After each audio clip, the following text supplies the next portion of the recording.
பிரியாணி செய்யறதுக்கு எவ்வளோ நேரம் ஆகும்னு நினைக்கிறீங்க? 1/4 மணி நேரம் கூட ஆகும்.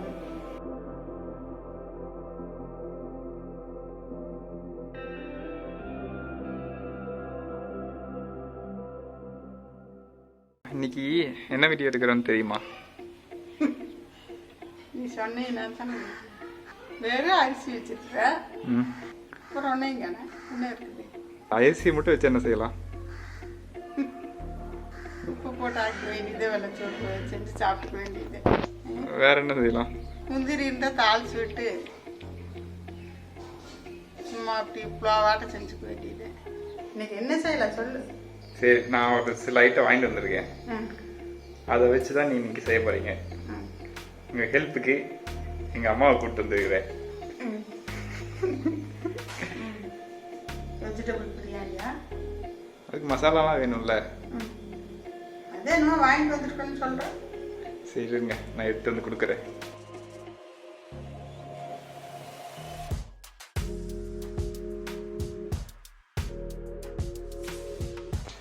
காளான வச்சு மஷ்ரூம் பிரியாணி,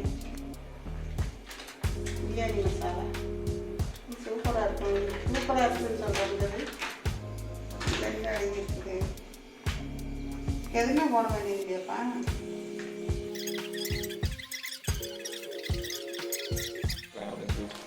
இதெல்லாம் நல்லா சுத்தமாக கழுவிட்டு நல்லா கழுவிக்கணும்.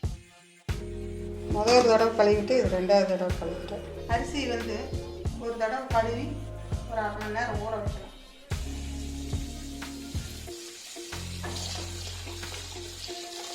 சீரக சம்பா அரிசி பிரியாணிக்கு சீரக சம்பா அரிசி போட்டால் தான் நல்லாயிருக்கும். எந்த பிரியாணி இருந்தாலும்.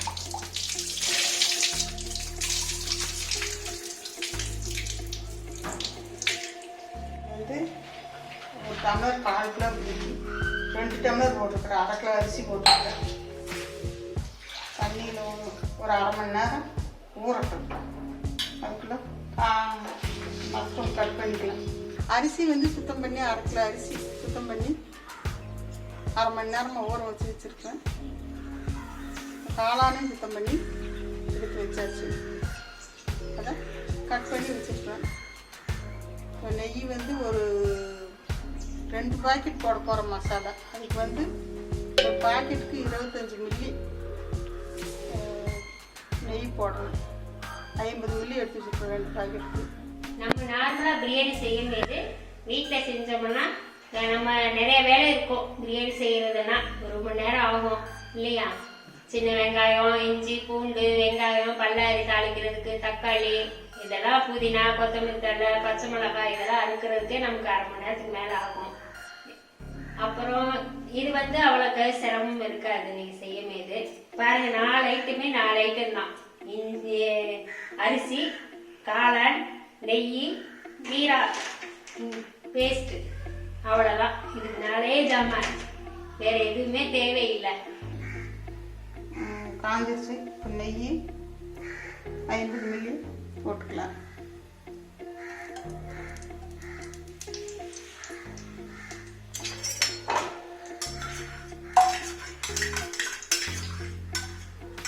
இது வீட்லேயே தான் வச்சுருக்கு. நல்லா மனமாக நல்லா இருக்கும். இப்போ நெய் காஞ்சிருச்சு. என்ன பண்ணலாம்? முதல்ல காளான போடுங்கக்கா. காளான போட்டுக்கலாமா?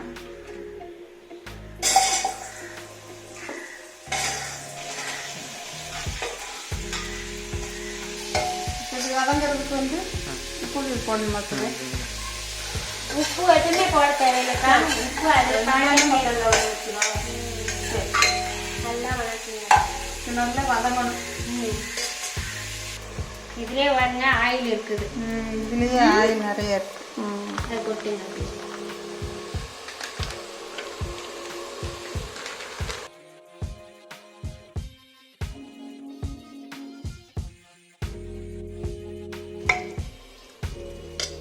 இப்போ இன்னும் வெங்காயம் இதெல்லாம் அறுக்க வேண்டிய வேலையில் சிம்பிளாக சீக்கிரமாக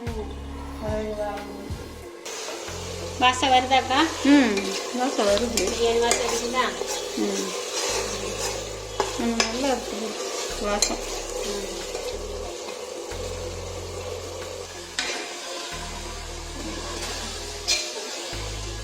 அது 1க்கு 2 தண்ணி ஊற்றுறதுனால அது தண்ணியெல்லாம் வடித்து எடுத்தாக்க அளவு கரெக்டாக இருக்காதுக்காக தண்ணி வச்சுருக்கேன்.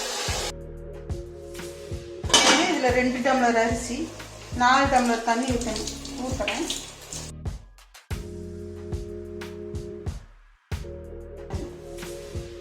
உப்பு எதுவுமே போட தேவையில்லைக்கா. அது மசாலா உப்பு இருக்கும். சரி, தண்ணி கொதிக்குது. இப்போ அரிசி போட போகிறோம். அரிசி போடுங்க.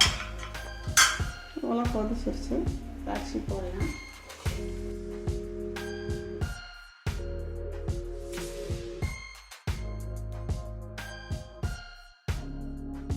இவ்வளோ வெந்த போது தண்ணி சுட்டிடுறாக்கா.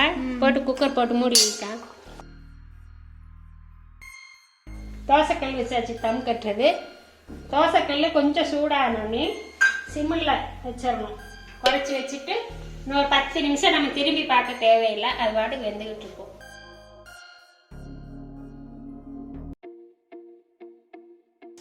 என்ன வாசனை அடிக்குது? பிரியாணி வாசனை அடிக்குதா?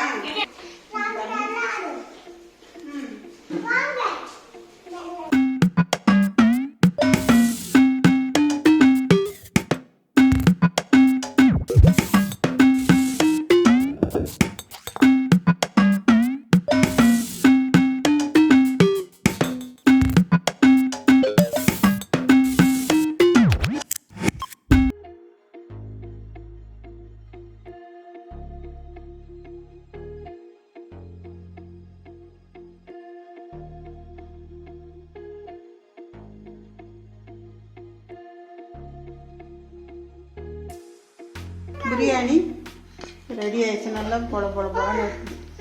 இந்த டேஸ்ட் எப்படி இருக்குன்னு பார்க்கலாம். பாப்பா சாப்பிடலாமா?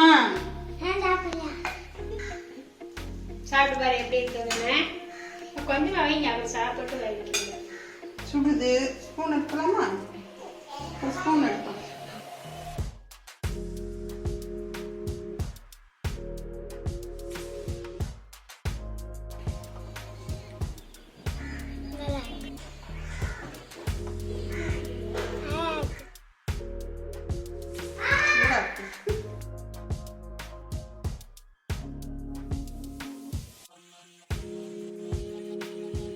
நல்லா டேஸ்ட்டாக இருக்குது. இதுக்கு தயிர் வெங்காயம் வச்சுக்கலாம். நல்லா இருக்கு. நம்ம வீட்டில் செஞ்ச மாதிரி இருக்குது. வீட்டில் நம்ம செய்கிற பிரியாணி மாதிரி திண்டுக்கல் பிரியாணி மாதிரி இருக்குது. திண்டுக்கல் பிரியாணி சாப்பிட பிரியப்பட்டவங்க இந்த மாதிரி செஞ்சு சாப்பிடலாம். வேலையும் ஈஸி, செய்கிறது கஷ்டம் இல்லாமல் செஞ்சு நம்ம பாட்டுக்கு சாப்பிடலாம். இந்த வீடியோ பிடிச்சிருந்துச்சுன்னா லைக் பண்ணுங்க, ஷேர் பண்ணுங்க, கமெண்ட் பண்ணுங்க, சப்ஸ்கிரைப் பண்ணுங்க. நானும் எங்க அக்கா ராஜலட்சுமிக்காவும் சேர்ந்து செய்கிறோம். பாருங்க, என் பேர் லதா. எங்க அக்கா ராஜலட்சுமிக்கா கூட சேர்ந்து நான் பிரியாணி செய்யறதுக்கு வந்திருக்கிறேன்.